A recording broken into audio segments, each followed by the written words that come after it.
Good afternoon, everybody, and welcome to the next episode in the series of What's Occurring. I always get them back to front. I normally write things down so I can follow them in a logical order. So apologies for that. I want to introduce my comrade at arms and the new addition to the team. And if you're watching this on LinkedIn, guys, you'll probably be aware that the three of us, I'm pointing that way because I'm on Zoom and I'm pointing down as well to Trace. Hi, guys. What time is it? It's the new combined entity that is us three. So, God, that was so formal. I can't be doing with that again. Yeah.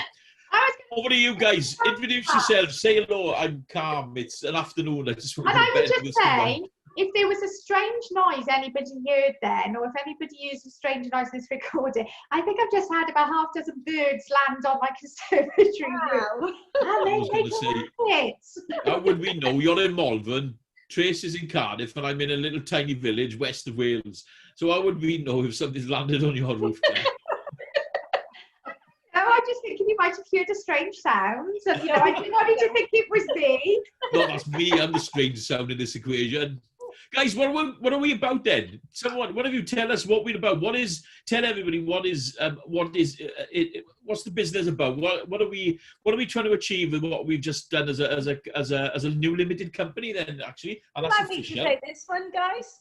Please do, Trace. Over to you, Trace. We're a collaboration. We're three individuals who've got great specialisms. Yourself, Win. Economist and change and all the other things that go along with that. We've got Jackie, who's a customer service, and Jackie's got a great skill and something we need to promote and we need to get people being aware of is their social media presence. That actually I am not very good at, and she has taught me so much over the last couple of weeks. And it's something that people who are going through redundancy or wanting to change roles or anything they want, it's something they need to be aware of and something that they need to get familiar with, because LinkedIn is really important. Do you agree, Jackie? Absolutely. I think gone are the days where you could rely solely on an application form or sending your CV to companies. I know when I applied for my last sort of training role on an employed basis with a company, I went to the interview and I sort of took a printout of some of the recommendations from my LinkedIn profile, because I remember saying to the person interviewing at the time, who later became my manager, that I said, look, I could be talking the talk, but, this is what other people have said about me and my training. And I can remember it happened yesterday. And she said to me, you can put that away because I've already checked you out. Now, that would have been 6 years or so ago. And, the latest research says that around now 65 to 70% of employers now use LinkedIn as their recruitment process, whether that's in combination with a CV or as a sole recruitment tool. So I think, to just focus on a great CV is not enough anymore. It's about having a great social media presence, but knowing how to create a great LinkedIn profile that grabs the attention of the employers that you're potentially looking to work for. Absolutely.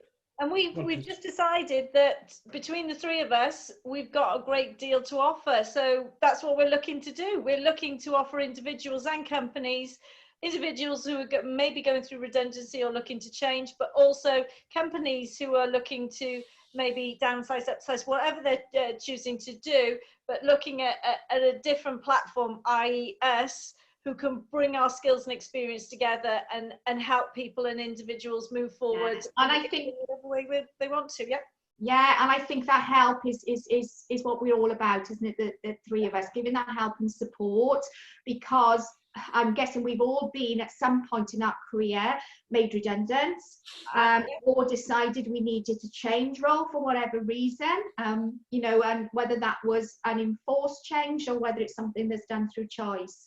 And I can certainly still relate and still remember the feelings of anxiety and worry and thinking about you know, I haven't looked at my CV for many years. I haven't been to an interview perhaps for several years, and just needing that support from people that could help me get ready and be prepared for that transition. And I think having had that support in my own career when I've needed it, I think it's fantastic. We can now use those skills and help other people who are going through those difficult transitions at the moment. I can't agree with you more. And I think, you know, of late we've spoken quite a lot about that transitional change and what companies have a level of expectation now. And I don't know whether I'm fed up hearing about this new norm. And people, the way to embrace change and the way to adapt to change is to go through it often, but go through it for the right reason. And the unfortunate thing is lots of companies, they tend to stagnate because it's that old adage, if it ain't broke, don't fix it. But the irony is the concept needs to be continually evaluated, you know. And I know we've spoken about which platforms to use, and you know, I do lots of stuff around change management. I've put a load of stuff on, you know, on LinkedIn of late. You know, I've talked about Kotler's 8 steps of change. And there's an absolute raft of change management tools that are out there. But what we need to be mindful of is what are you changing for? Forget about this norm, because norm means that you stabilize. Norm means that you're then you put a bit of a force field around the concept of tomorrow. And the concept of tomorrow is what is your change management telling you about tomorrow? So some of the key things that we're going to bring into your business is we're going to be looking at what do you want from tomorrow, how you get there, but who you're going to bring on board with you. Because the key attributes is that, and as you know, John Adair said in his action-centered leadership, is that the person makes the team, makes the business, and it's the adaptation of the change within that. So I think everybody should just stop saying about this new norm, because forget about it. So what they are saying then? Anyway. No one does. No one can have clarity. There's ambiguity in it, and when ambiguity, there's unsurety, and unsurety leads to a discombobulated environment where people can't then function within that narrative. You create the narrative. So once you created the narrative, people started reading and then started believing it. A norm, forget about it. What is the next transition? Because what if COVID's taught us nothing? Is that you know, one of the things that we've gone back to, one of the things that we now do, we've engaged more. We've ventured off into different avenues. You know, we've become more social. You know, you mentioned about social media. I'm more all right. I was fairly active on LinkedIn anyway, and on Instagram, etc. But never was I that concerned about to that degree. But you've hit the nail on the head, because people 6 years ago were looking at your social media. So what are you doing to adapt, to move forward? And I don't want to hear about no more bloody norms. I think what they need to be is that transition. What is tomorrow? What is tomorrow? What is tomorrow? It's a different from today, but tomorrow never comes. So the expectation should be different. Yeah, I absolutely agree with that. But you it's know, an afternoon. You know I'm bad in the afternoons. Tracy, if you want to press the button just to niggle him occasionally, we know how to do it. We know what word to use. That's what it's all about. And from a company's perspective as well, what we want to share with them is that what legacy do you want to leave? Because you may be making people redundant at the moment, but you know, things are going to change, as you just said, Wyn. And in a year's time, 6 months' time even, that you might be looking to recruit people again, and you want to have that that legacy of people saying, you know, yes, they did make me redundant. I absolutely understood the reasons why at the time, but they're a great company because they helped me get a new job or move forward in my career. And that's what companies needed to be thinking about. It's actually investing in those employees at the moment, because next year you might need them again. Yeah, I think that's a really, really important point too. Yeah. So, you know, what is you know, the next thing for companies and people to start to realize is, you know, what are the barriers that are being put up in front of them? And I mean, what our session is going to do is going to look at your CV, it's going to look at your letter, it's going to look at your, well, it's up to you to even, I mean, and one thing that we've got the event on the 28th, I think it is, of July, guys, which is full. July, yes, it's our first careers event. Yeah, and we've got the next one on the 7th of August. So if anybody's interested, please either check out any of our profiles. The link to that event is on there, so you can pull in. I will just add to that point, Wayne, that the one on the 28th of July and the one on the 7th of August are focusing on management roles. So anybody that's currently a manager looking to step into another management position or even change direction, or anybody that's aspiring to go into their first management position. And the one on the 14th of August then, is about helping out our L&D professionals, isn't it? The trainers that are currently in training positions or coaching positions and looking to find their next role, or again, similarly, those that are aspiring to step into their first L&D position.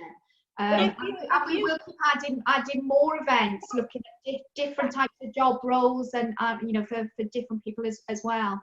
By close of play, the 24th of July, there will be August, September, and October. Get it right now. August, September, and October. I was right the first time. Did I mention I'm no good in the afternoons?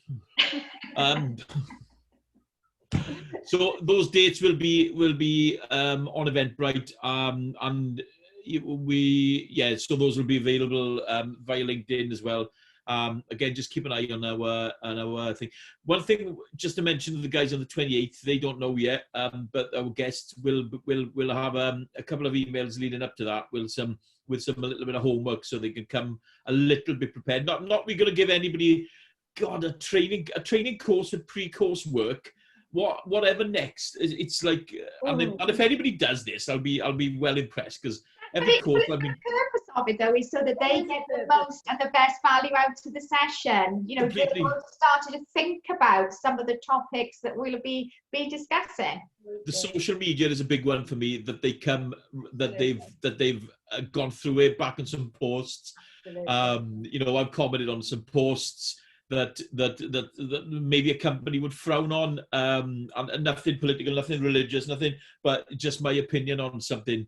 But again, being mindful of what people will be looking at, and like you said, Jack, they're not looking at your CV, and there's no point taking testimonials that are public, because the public can see them. And I think it's a brilliant thing to have that level of transparency. And I think we do forget about it. We concentrate on the CV, we concentrate on the application form or the statement of suitability now that's currently out there, and we're aware of the interview, and we are aware of the interview process, and what we're going to be doing with the interview process is making sure that people are au fait with the new way of interviewing, moving away from the old competency based and talking about the different approaches to interviews, because it is changing. People are looking to move away from that very rigid approach to something a little bit different, and talking about that and helping people with that, because sometimes it's the knowing what you're going to face takes away some of those nerves or that anxiety, and that's what we'll be doing and talking about as well. But social media for me is the big one that's missed out, and I think that's something that makes it full circle. Then we've got everything covered, haven't we? Yeah, absolutely, because I think, particularly from the social media aspect, and talking primarily at the moment about LinkedIn, is that business owners like ourselves have been on LinkedIn, for several years. We're very active on LinkedIn, engaging with potential clients, etc., and helping people to get to know us as individuals. I agree. Hence, many people have got to know me from my dancing or non-dancing. Absolutely. I will not be dancing, Jackie. But many. You have to. I'm a musician. I don't dance, but come on. Moving swiftly on. But many job seekers are not active on LinkedIn themselves. They're not using it as an opportunity to engage with the right people, to show people just what level of knowledge and skills they have. They don't do regular posts.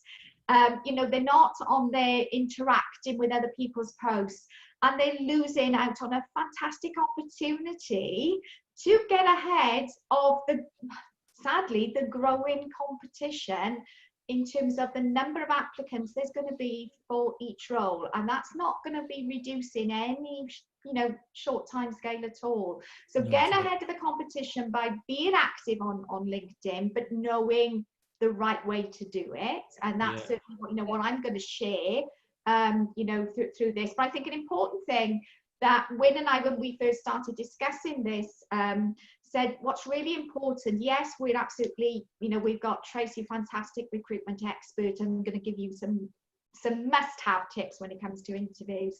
We're going to be sharing things on how to create a good cover letter, great CV, a great LinkedIn profile, all the must-haves. But I think what we recognised, when didn't we, was how many people have jumped into a job and quickly discovered it's not right for them. Completely. So the start of our career event, and I guess this might be some of the pre-thinking or thought process that we're going to ask people to consider before attending the event, is the what, in terms of the what roles they're looking for and why.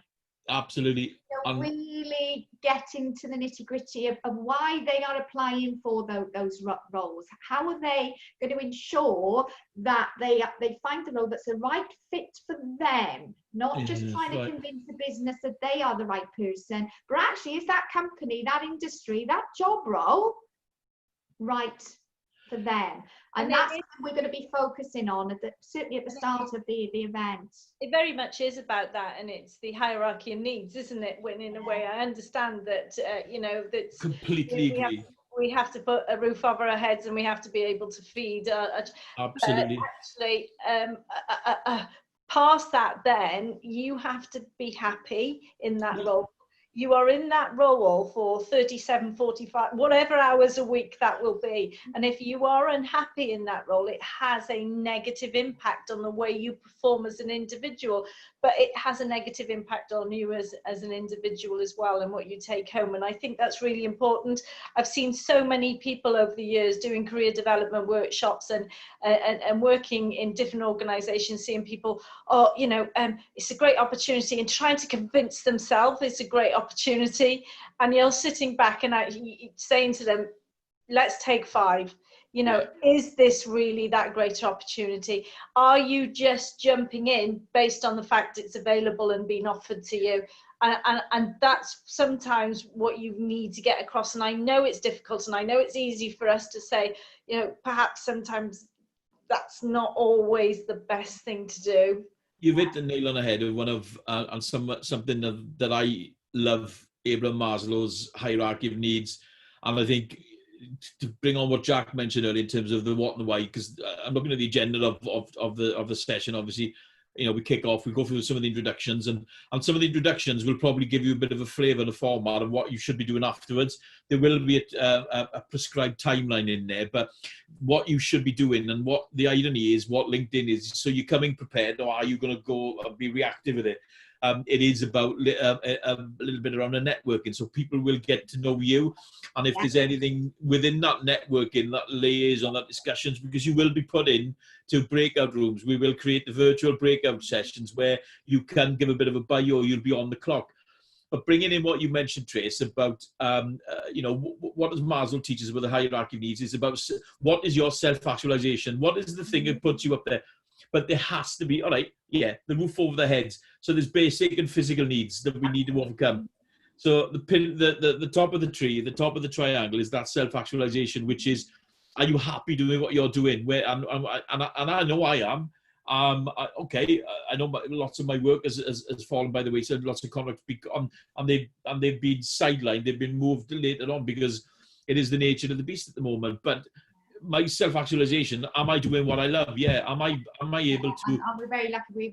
The three of us are. Completely, yeah. But what people need to be mindful of is the what and why. And that psychology behind that. Analyze that before you entertain going into a job, because if it's the right job, if it's the right fit, and you've got the experience that comes into it, it may be a totally different way of maybe a totally different avenue that you want to go into, because that may have been your chosen pathway at the outset. But what you don't want is to go, like you said, 37 years. I did 25 years with the company, and I I'm so glad. I'm not dissing anything about that, because I learned a lot of things, and it's, but what you've got to be mindful of is that a career is a much longer thing now than it ever was before, previously. Absolutely, and I think once individuals have really pinpointed that what and the why, we then help them with the how element. Absolutely. How are you going to achieve it? And I think, anybody watching this, if you've got a LinkedIn headline right now that says something like seeking work. We were just chatting about this. Next opportunity. Open to opportunities. You need to be coming to this event. Absolutely. You are somebody that has been getting more and more frustrated, sending CVs to companies, still not securing interviews. You need to be coming to our events. If you're somebody that's getting as far as an interview, but not getting that final successful phone call saying, congratulations, we'd love to welcome you into this role. Yeah. You need to be coming to this event.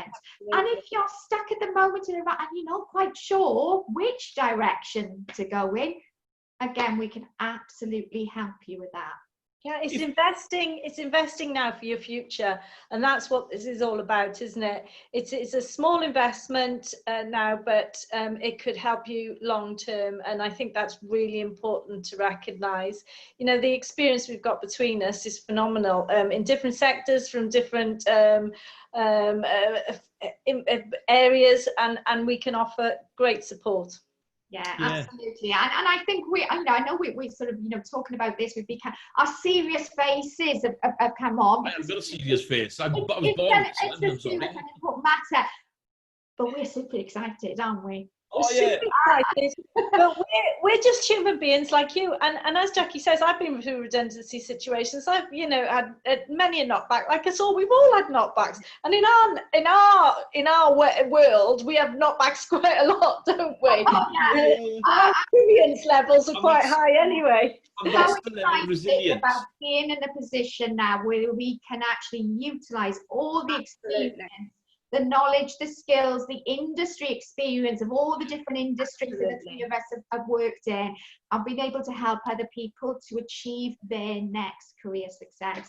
Well, we're normal people. We're normal people. We certainly are. I think anybody who follows us on LinkedIn will know just how normal we are.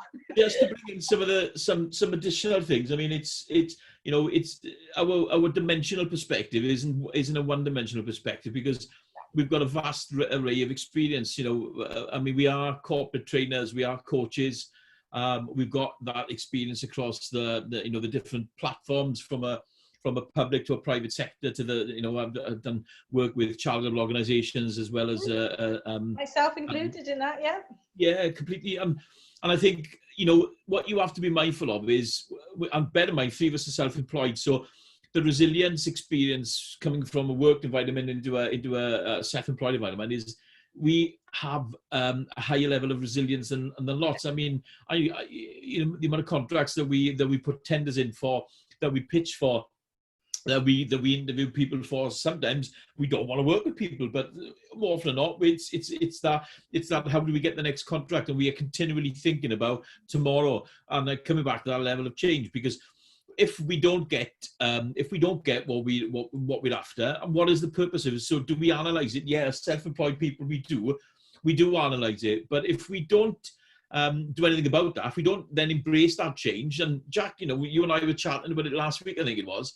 It might have been the three of us, and someone had asked you for a CV review, and they were kept getting knocked back. So they were using the same CV but not getting anywhere. So you give a little bit of feedback. Well, cut it down by 1, 2, or 3 pages, and I'll cut it down from like 5 to 2 pages. And whether you've climbed a tree is not relevant to working in the civil service or of that type of thing. Working as an admin person, so don't put it in there. Yeah, but it's part of it. Yeah, but it's not relevant. But even sending the exact same CV to 10 different companies for 10 different roles.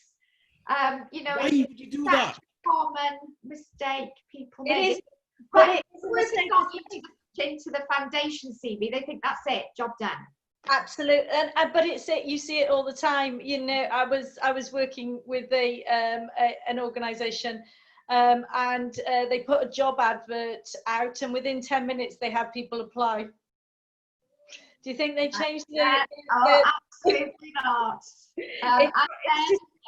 And then people wonder why they're not achieving success. Exactly. Working with my clients is often there's just small changes that make a huge difference to the success. You have your CV, and you just what I call it an ever movable feast, because you change it for the role that you're applying for. But it's a big no. But I see it all the time, Not tailored. The irony is, didn't Albert Einstein say the definition of insanity is doing the same thing over and over again, expecting different results? Okay. Haven't we all, let's put our hands up, all been insane, therefore? Yeah, maybe. I like yes, that. Maybe.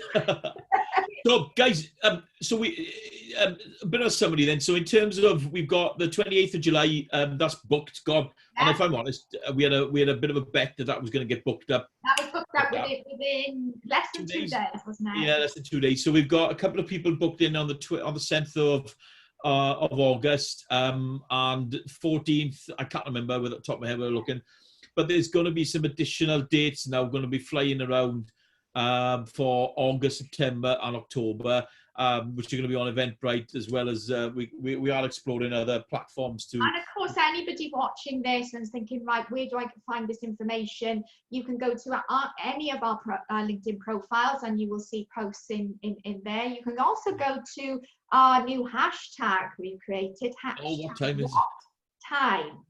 Yeah. If you put that hashtag into the search bar on LinkedIn, you will see posts that we've been publishing recently under our new company branding, and you will see the link to the Eventbrite details in there as well. It's probably the easiest way to find it. But I think, yeah, it's, you know, what time is it is about what time is it for you as a company, and what time is it for you as an individual. And on that note, shall we I just got one more thing to say. We do one-to-one stuff as well. If you don't feel that it's for you to do a group chat, or you know, you don't want to do Zoom or do that because it's not for you, that's absolutely fine. Just get in contact with us. Or if you know somebody who's really engaged with this but doesn't want to use the platforms that we're using, get in touch with us. We do other things as well. We do one-to-one stuff, and we can do that face-to-face, obviously adhering to social distancing at this moment in time, but also we can do telephone, we can do anything you want. We're completely flexible at and the virtual platforms we're using at the minute, obviously Zoom, Teams, Adobe, WebEx, Skype is even a good thing for one-to-one stuff, which are available. And the timeline will replicate similarly. So it doesn't just end on the training, because there is going to be a support mechanism that's going to be in place. Provided follow-up mentoring support. Yeah, and the timeline that will all be made clear on the training course itself anyway. So, absolutely. Yeah. It's been a real pleasure catching up with you both again. As I said, I know we're all as excited as each other with regards to this new venture. Yeah. And as I say, if you've got any questions about anything we've talked about today, I'll be posting this on LinkedIn, which is probably where you're going to find us, on our YouTube channel, and Facebook as well. If you're connected to us on Facebook, please feel free to add your comments and thoughts. And if you've got any questions, just get in touch with any one of us. Perfect. Yeah. Thank you, guys. Have a good rest of the week, both. Bye. Bye.